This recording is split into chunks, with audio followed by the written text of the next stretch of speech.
할렐루야.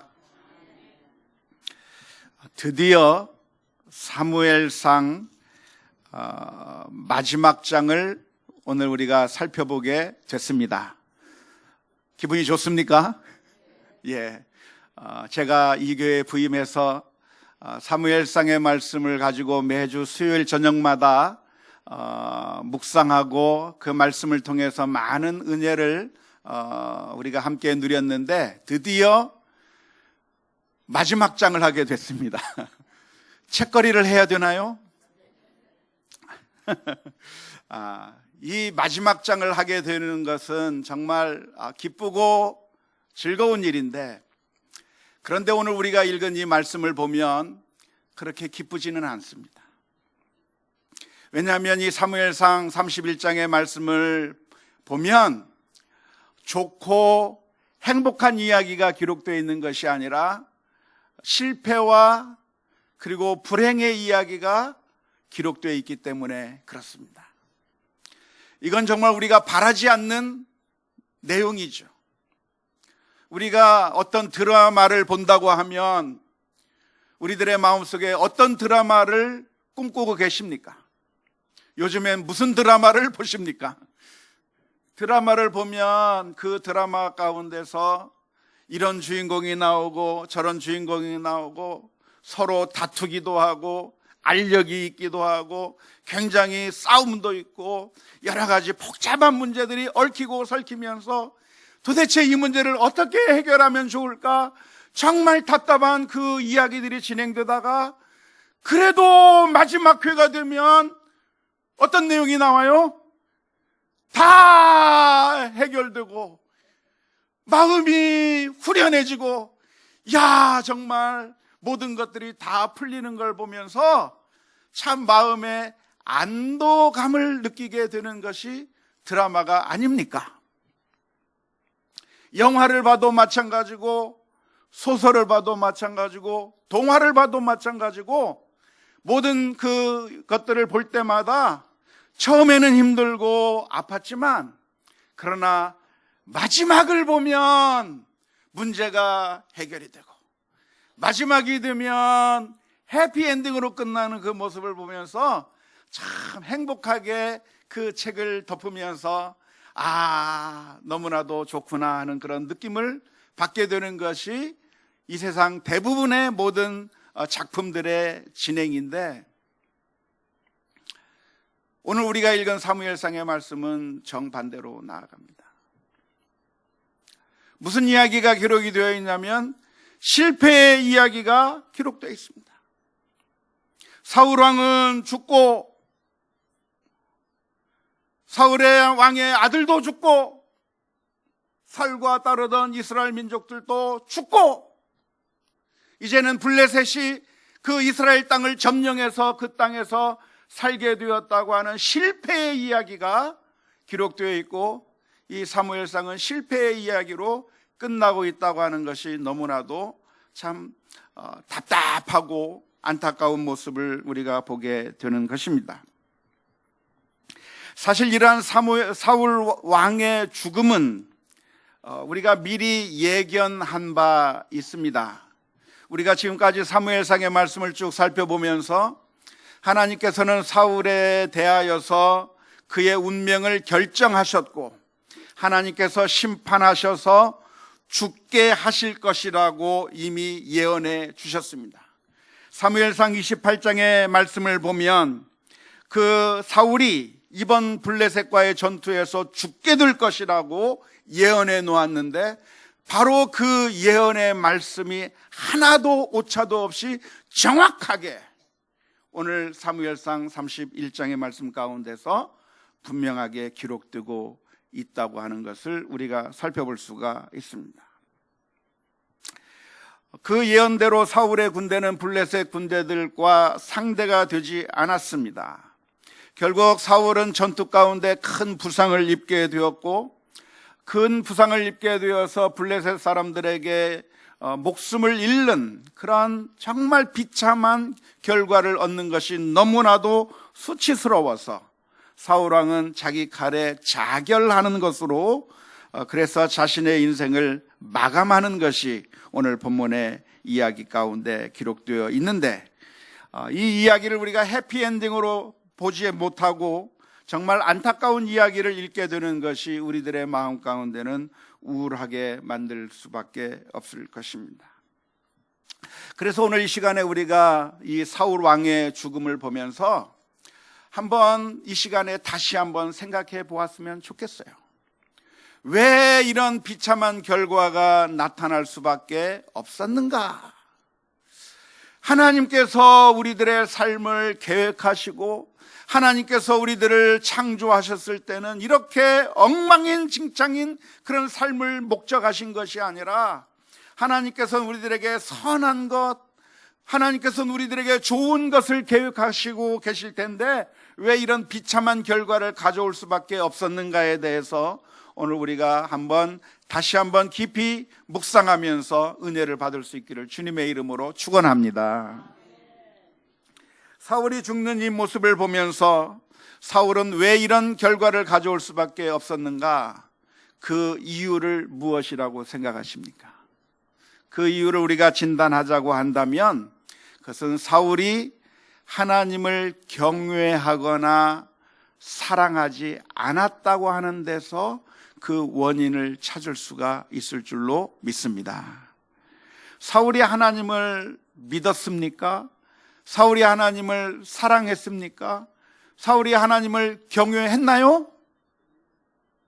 지금까지 우리가 살펴본 그 사울의 모습을 살펴본다고 한다면 사울은 하나님 앞에 제사를 드린 것 같기도 하고 늘 그의 삶 가운데서 하나님과 연관이 있는 것처럼 행동을 하기는 했지만 그러나 그 마음의 본 마음, 사울왕이 가지고 있는 그 진짜 마음이 무엇인가에 대해서 지금까지 우리가 쭉 살펴보아오는 가운데 우리가 발견한 것이 무엇이냐면 사울은 하나님을 사랑하고 경외한 것이 아니었다고 하는 것이 사울왕의 가장 큰 문제인 줄로 믿습니다. 사울왕이 하나님 앞에 나아갔던 이유가 있다고 한다면 그 사울이 하나님을 사랑하고 경외했기 때문에 나아간 것이 아니라 왜 나갔다고 그랬죠?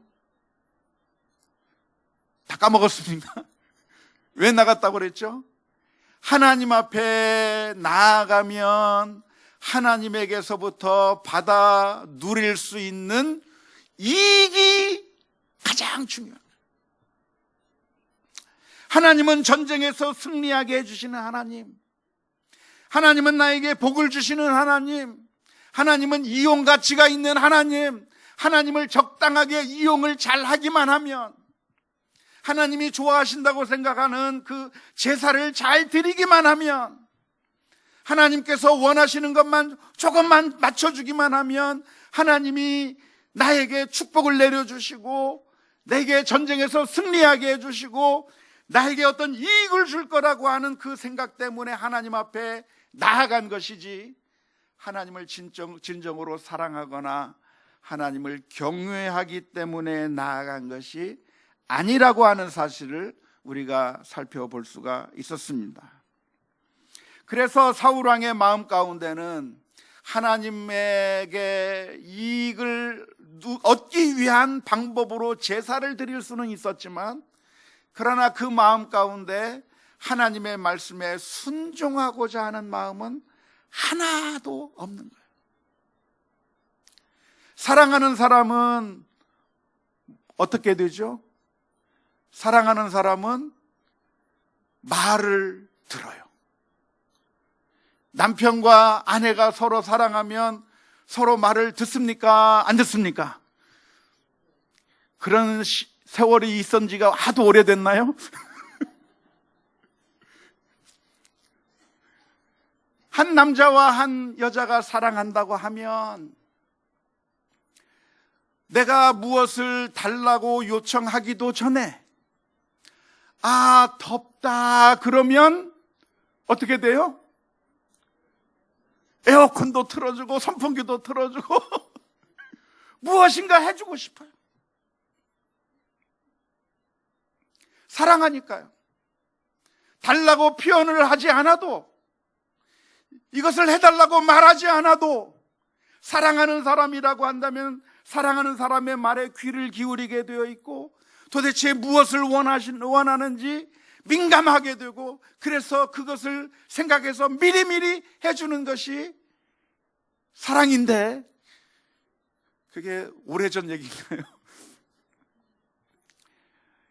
사울왕의 마음 가운데는 하나님을 사랑하기 때문에 하나님께서 무엇을 원하시는지, 하나님의 마음이 무엇인지, 하나님께서 내게 어떠한 삶을 원하시는지에 대한 하나님에 대한 사랑과 하나님의 말씀에 귀를 기울이는 것은 사울왕에게서 찾아볼 수가 없고, 하나님의 말씀을 듣기보다는 불순종하고 그저 하나님께서 전쟁 나가는데 전쟁에서 승리해 주는 그런 것만 바라는, 하나님을 경외한 것이 아니라 하나님을 이용해 먹으려고 했다고 하는 것이 사울왕의 가장 큰 문제였을 것이라고 믿습니다.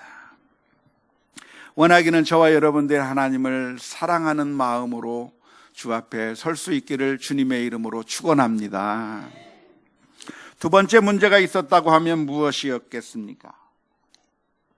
그것은 사울왕이 다윗을 시기하고 질투했다고 하는 데서 우리가 그 사울왕의 문제를 찾아볼 수가 있습니다. 다윗이 누구였는가? 다윗은 골리앗을 무찌른 위대한 용사였습니다. 그런데 그 다윗이 골리앗을 무찌르고 돌아오는 그 순간에 모든 사람들이 기뻐했지만 기뻐할 수 없었던 딱 한 사람이 있었습니다. 그게 누구였죠? 사울왕이었어요. 다윗이 죽인 자는 만만인데 사울이 죽은 자는 천천이라고 하는 그 표현은 사울을 깎아내리는 것이 아니라 사울과 다윗이 이스라엘 민족을 구원해낸 두 영웅이라고 하는 것을 칭찬하기 위한 여인들의 노래였는데, 사울이 죽은 자는 천천히요 다윗이 죽인 자는 만만이라고 하는 그 미묘한 그 차이 가운데서 시기와 질투를 느끼면서 결국 다윗을 대적으로 삼았다고 하는데 사울왕의 문제가 있었던 것으로 믿습니다. 만일 이 사울왕이 다윗을 시기하고 질투하지 않고 자신의 부하로 삼고 함께 협력하고 함께 노력했었다고 한다면 이 블레셋과의 전투에서 이겼겠습니까? 졌겠습니까? 이길 수 있잖아요. 다윗과 함께하면, 용사와 함께하면 그 어떤 전쟁에서도 승리할 수 있는 그런 어마어마한 기회를 누릴 수 있을 텐데, 그 용사를 자기의 적으로 삼는 그 순간 그 다윗을 자기 편으로 만들지 못하고 결국 이 전쟁 가운데서 다윗 없이 전투에 나가야만 했었다고 하는 것이 사울왕의 안타까운 모습인 줄로 믿습니다. 그런데 왜 다윗을 향해서 시기하고 질투하게 됐을까요? 그것은 바로 첫 번째 문제로 갑니다. 하나님을 사랑하고 경외하지 않았기 때문에 그래요.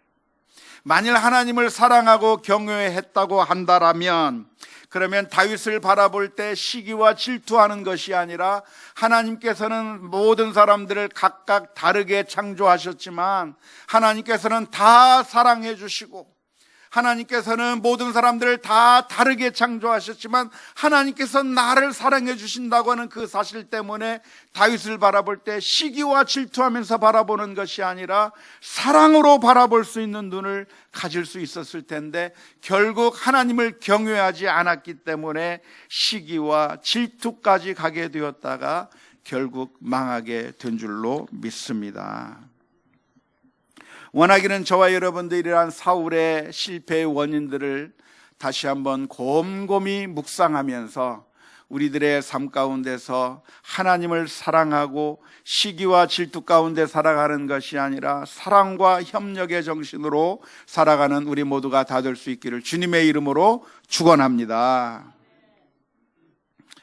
다윗은 사울이 자기 자신을 죽이려고 할 때 원수를 갚지 않았습니다. 우리가 쭉 살펴본 것처럼 다윗은 원수를 갚을 수 있는 기회도 생겼고 그 주변의 사람들이 말하기를 지금이야말로 사울을 죽일 수 있는 절호의 기회니까 지금 사울을 죽이자고 옆에서 부추기까지 했지만 그때 다윗은 사울 왕을 죽이지 않았습니다. 그래서 다윗이 손해를 봤나요? 손해를 본 것이 아니라 오늘 본문의 말씀을 보니까 사울이 어떻게 됐죠? 죽었습니다. 다윗이 사울을 죽였어요, 안 죽였어요? 죽일 수 있는 기회 가운데서도 죽이지 않았는데, 그런데 사울이 죽었어요. 다윗이 원수 갚았어요, 안 갚았어요? 안 갚았어요. 자신을 죽이려고 하는 그 사울왕에 대해서 원수를 갚지 않았지만, 그러나 결국 하나님께서 다윗의 원수를 갚으시고 결국 오늘 사무엘상 31장의 말씀 가운데서 사울이 죽는 이 모습 가운데서 하나님께서는 결국 하나님께서 정의를 이루시고 이 다윗의 원수를 갚으셨다고 하는 사실을 오늘 저와 여러분들이 깊이 묵상할 수 있기를 주님의 이름으로 축원합니다. 다윗은 자신의 힘으로 사울을 죽일 수 있는 그런 기회가 있었습니다. 다윗이 사울을 죽일 수 없어서 죽이지 않은 것도 아니고 사울을 무찌를 힘이 없었던 것도 아니지만, 그러나 다윗은 하나님께 그 모든 것을 맡겨버리고 원수를 갚지 않았는데 결국 하나님께서 그 원수를 갚아주셨다고 하는 사실을 기억해야 합니다. 다윗은 자신이 해야 할 일과 하나님께 맡겨야 할 일을 구분한 거죠. 다윗은 정말 인생을 아무런 책임 없이 그냥 무분별하게 살아간 것이 아니라 정말 최선을 다해서 삶을 살았습니다. 다윗이 만난 그 현장 가운데서 백성들을 위해서 최선을 다해서 노력을 했고, 전쟁이 일어나면 그 전쟁 가운데서 최선을 다해서 전투를 하게 되었고, 자기가 돌보고 있는 사람들을 돌보기 위해서 최선의 노력을 다했습니다. 하지만 사울 왕을 죽일 수 있는 기회가 있었을 때 사울을 죽이지 않았는데, 그것은 내가 할 일과 하나님께서 할 일에 대해서 구분하고, 원수를 갚는 것은 내가 할 일이 아니라 하나님께서 하실 일이라고 하는 사실을 확실하게 믿고 원수를 갚지 않았다고 하는 이 사실을 다시 한번 기억할 수 있기를 바랍니다. 우리는 하나님을 믿어야 합니다. 다윗이 왜 사울을 안 죽였을까요? 하나님을 믿었기 때문에 그래요. 어떤 하나님? 공의의 하나님, 나를 사랑하신 그 하나님, 성경을 약속하신 바로 그 하나님, 그 하나님이 내 눈에 보이지 않고 내가 지금 만질 수도 없지만 그 하나님이 살아계신다고 하는 사실을 확실히 알았기 때문에, 그래서 그 사울 왕을 죽일 수 있는 기회 가운데 안 죽인 거예요. 그런데 원수를 갚는 사람은 누가 원수를 갚으려고 하겠습니까? 내가 안 갚으면 원수를 갚아줄 하나님이 없다. 원수를 갚는 이유가 뭐예요? 하나님이 있다는 걸 못 믿으니까 원수를 갚는 거예요. 하나님이 원수를 갚아주신다고 했는데, 하나님이 계시다고 하는 사실을 못 믿으니까 내가 내 힘으로 원수를 갚으려고 하는 것이죠. 원하기는 저와 여러분들이 하나님을 확실하게 믿을 수 있기를 주님의 이름으로 축원합니다. 하나님을 믿는 것이 어디서 드러납니까? 수요 예배 시간에 나와서 앉아 있는 것이 하나님을 믿는 것인가요? 주일 예배에 나와서 앉아 있는 것이 하나님을 믿는 것인가요? 믿으니까 나오겠죠. 그런데 진짜로 하나님을 믿는가 하는 것을 어디서 드러낼 수 있습니까? 원수를 안 갚는 데서 드러나는 거예요. 하나님이 계시다고 하는 사실을 믿으면 원수를 안 갚아도 돼요. 그런데 원수를 갚는 이유가 뭐예요? 하나님이 계시지 않다고 생각하기 때문에 원수를 갚는 거예요. 하나님에 대한 믿음은 어디서 드러나는가?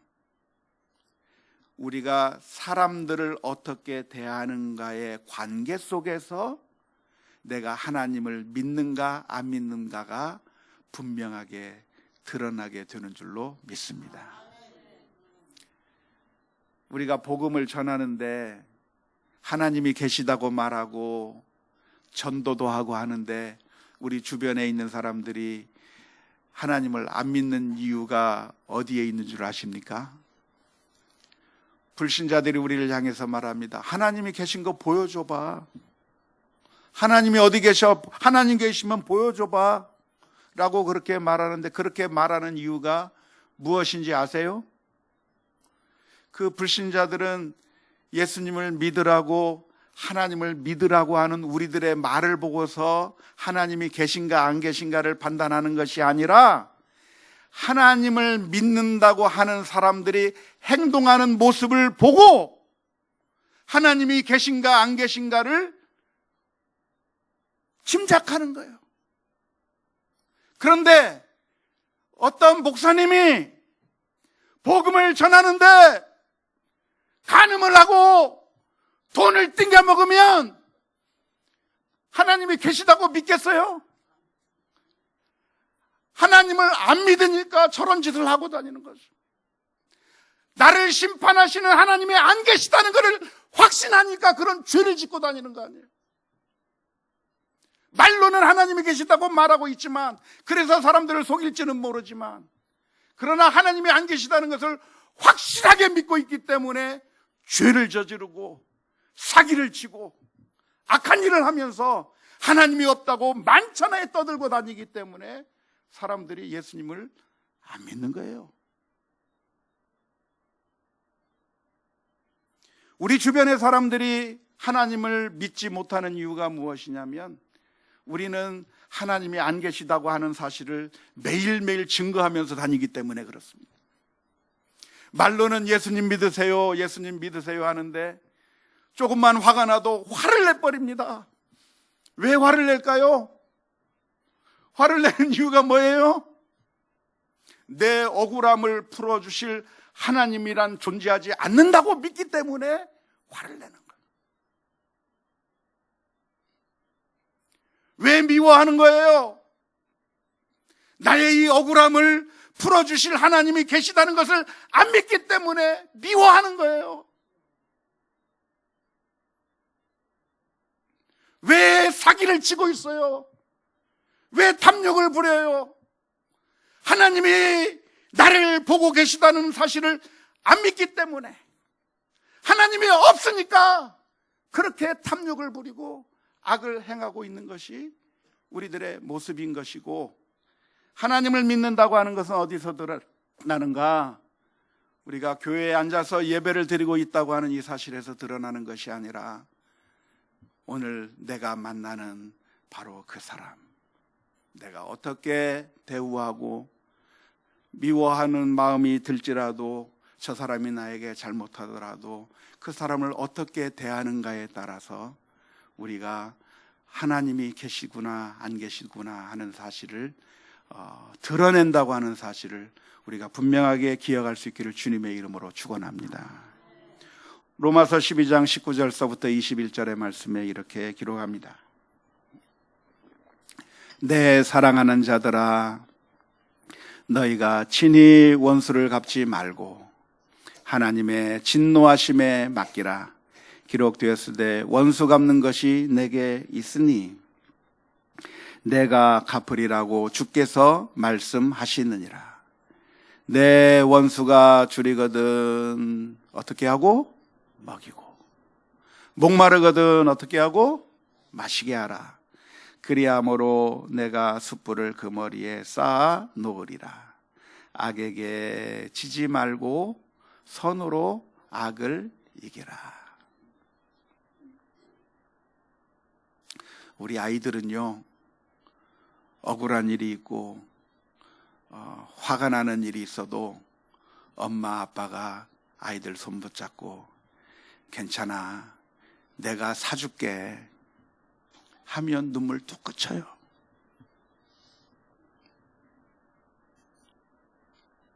친구들하고 싸우다가 뺏겨서 억울해가지고 정말 괴롭고 힘들 때 엄마가 와서 괜찮아, 내가 그것보다 더 좋은 거 사줄게 그러면 그 한마디 말 듣고 모든 게 해결돼요. 그런데 우리 하나님께서 말씀하시잖아요. 내가 있고 너희들의 억울한 사정을 내가 해결해 줄게. 원수 갚는 것이 내게 있다고 말씀해 주시는 그 하나님이 계신데, 그 하나님을 믿지 못해서 내 손으로 원수를 갚으려고 하고 내 능력을 가지고 내 화를 반드시 내야만 그래서 속이 시원하겠다고 생각한다고 하면 하나님을 믿는 것이 아니라고 하는 사실을 우리 모두가 기억해야 될 줄로 믿습니다.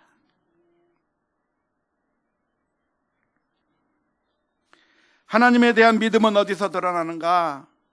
그것은 예배당에 와서 앉아 있다고 하는 것에서 드러나는 것이 아니고, 내가 목사의 직분을 받고 집사, 권사, 장로의 직분을 가지고 있다고 하는 데서 하나님을 믿는다고 하는 것이 드러나는 것이 아니라, 내가 이 세상에서의 돈을 어떻게 다루는가를 통해서 나타나게 되어 있는 것이죠. 마태복음 6장 24절의 말씀에 이렇게 기록합니다. 한 사람이 두 주인을 섬기지 못할 것이니 혹 이를 미워하고 저를 사랑하거나 혹 이를 중히 여기고 저를 경히 여김이라. 너희가 하나님과 재물을 겸하여 섬기지 못하느니라. 내가 하나님을 하나님으로 섬기고 있는지, 아니면 재물을 돈으로 섬기고 있는지, 거기서 내가 하나님을 믿느냐 안 믿느냐가 나타난다고 하는 거예요. 우리의 믿음이 그냥 입으로 표현해서 그 믿음이 나타나는 것이 아니라, 오늘 우리들의 믿음이 정말로 하나님, 나를 사랑하시는 그 하나님, 성경에 기록되어 있는 그 하나님을 믿는 믿음이 우리들의 삶 가운데서 반드시 드러나는 그런 믿음이 되어야 될 줄로 믿습니다. 오늘 사무엘상 31장의 말씀은 그 하나님께서 돌아가신 것이 아니라, 하나님이 안 계신 것이 아니라 하나님이 살아계시다고 하는 사실을 생생하게 증명해 주는 거예요. 다윗은 원수를 갚지 않았는데 누가 대신 갚아줬어요? 하나님이 갚으셔서 결국 그 사울왕의 생명을 앗아가시는 그 하나님을 보면서 하나님이 살아계시고 역사하신다고 하는 사실을 저와 여러분들이 분명하게 다시 한번 기억할 수 있기를 주님의 이름으로 축원합니다. 우리가 사무엘상 마지막을 살펴보게 되었는데요, 사무엘상 전체의 메시지를 요약한다고 하면 한마디로 뭐라고 요약할 수가 있겠습니까? 사무엘상 1장서부터 31장까지의 말씀을 전체적으로 요약한다고 하면 뭐라고 요약할 수 있을까요? 그것은 인간 왕의 실패입니다. 이 사무엘상의 끝을 하면서 보여주고 있는 결론이 무엇이냐면 왕이 실패했다는 거예요. 그 왕을 누가 세워달라고 했냐면 이스라엘 민족이 세워달라고 그랬어요. 이스라엘 민족은 가나안 민족을 보면서 가나안 땅에는 왕이 있는데 우리에게는 왕이 없다고 말하고, 그러면서 사무엘이 이제는 늙었으니 이제 우리를 향해서 이 왕을 세워주면 좋겠다. 왕이 있으면 일사불란하게 전쟁도 할 수 있겠고, 왕이 있으면 우리나라가 체계적으로 무엇인가 잘 돌아갈 수가 있겠고, 정말 뭔가 시스템이 돌아가는 그런 나라를 원하지, 그냥 주먹구구식으로 움직이는 이런 나라는 싫다. 왕이 있으면 좋겠다고 하는 그런 간절한 소원을 담아서 결국 허락해 준 것이 왕의 제도였고, 그 왕의 제도에 따라 처음 세워진 왕이 누구냐면 바로 사울 왕입니다. 그런데 그 사울 왕이 있음으로 말미암아서 이스라엘 민족에게 행복이 왔느냐면 행복이 온 것이 아니라 실패의 이야기들만 잔뜩 읽게 된 것입니다. 사울 왕은 사람들을 세금을 거두고 그리고 자신의 욕심에 따라서 자신의 개인적인 사리사욕을 추구하기 위해서 군대를 동원하고 다윗을 죽이기 위해서 군대를 동원하기는 하지만 백성들을 보호하는 데는 실패해버리고 정말 왕 때문에 백성이 행복한 것이 아니라 오히려 왕 때문에 더 괴로움만 당하다가 결국 그 왕이 비참하게 죽어버림으로 말미암아 오늘 사무엘상 31장의 말씀이 무엇이냐면 사울왕도 죽고 사울왕의 아들도 죽고 사울왕에 따르던 그 백성들도 죽고 결국 그 땅을 누가 차지했다? 블레셋 사람들이 차지했다.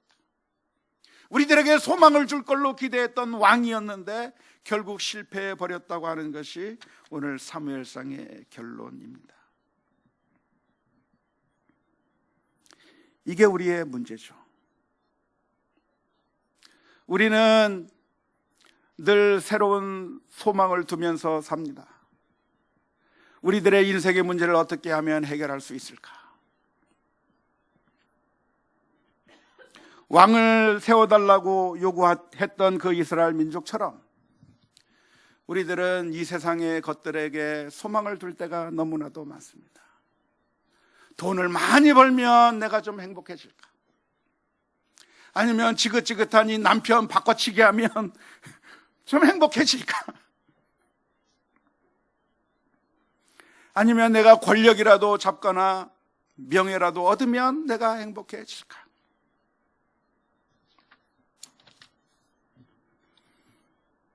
그런데 오늘 사무엘상의 결론이 무엇이냐면 이 세상의 그 어느 것도 우리를 행복하게 해줄 것은 없다.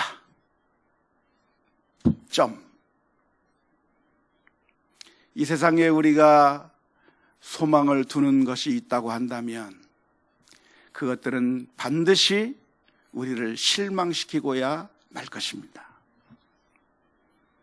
그래서 시편 146편의 말씀에서는 귀인들을 의지하지 말고 도울 힘이 없는 인생을 의지하지 말지니 야곱의 하나님으로 자기의 소망을 삼는 자가 복이 있다고 한 줄로 믿습니다. 우리들은 그런데 어디에 소망을 두나요? 우리가 어렸을 때는 우리 부모님에게 소망을 두고 우리가 성년이 되면 남편이나 아내에게 소망을 두고 때로는 아이들을 기르면서 아이들에게 소망을 두는데 아이들에게 소망을 두어서 잘 해결이 됐나요? 노후가 보장이 되던가요? 우리들의 기대와는 정반대로 가버린 우리 아이들. 때로는 우리는 정치적으로 이 정당의 소망을 걸어보기도 하고 저 정당의 소망을 걸어보기도 하지만 결국은 우리를 실망시키는 이야기들밖에 들리지 않습니다. 이제 우리가 사무엘상을 마치고 이제 사무엘 하로 넘어가게 될 텐데 사무엘 하로 넘어가면 이제는 새로운 두 번째 왕이 등장합니다. 그 두 번째 왕이 누구죠? 다윗입니다. 그러니까 다윗은 그런대로 괜찮은 왕이었나요? 괜찮은 왕이 아니었나요? 사울에 비하면 괜찮은 것 같고 사울에 비하면 100배 낫는 것 같은데 그런데 정말 좋은 왕이었나요? 아니요. 왜요? 그 다윗 왕이 내 아내를 빼앗아가 버린 왕이 돼버린 거예요. 내가 믿었던 그 왕이 나를 죄 전방에 보내서 나를 죽게 만드는 거예요. 내가 믿었던 그 왕이 인구조사를 해서 이스라엘 민족을 온갖 어려운 고난 가운데 들어가게 만들어요.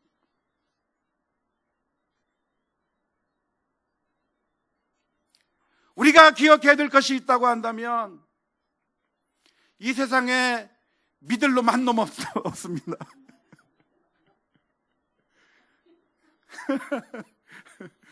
그런데 누구도 믿을 수 없는가? 목사님들도 믿을 게 못 돼요.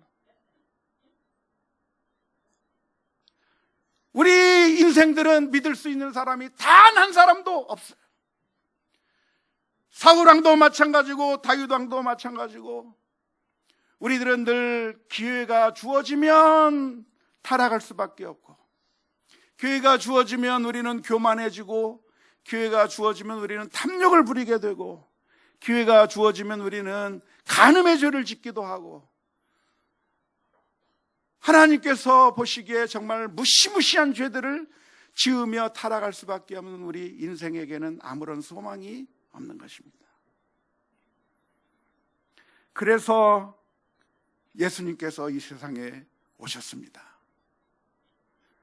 저 높고 높은 보좌 위에서 낮고 천한 이 땅에 예수님께서 오셔서 아무런 죄가 없음에도 불구하고 십자가 위에 달리셔서 모든 피를 다 쏟으시고 죽으시고 그 형벌을 받으며 죽음을 당하셔야만 했던 이유는 우리의 모든 죄와 허물을 용서하시고 우리를 구원하시기 위한 하나님의 놀라운 사랑 때문인 줄로 믿습니다. 그래서 우리의 소망을 사람에게 둘 것이 아니라, 돈에게 둘 것이 아니라, 어떤 정치 세력에 둘 것이 아니라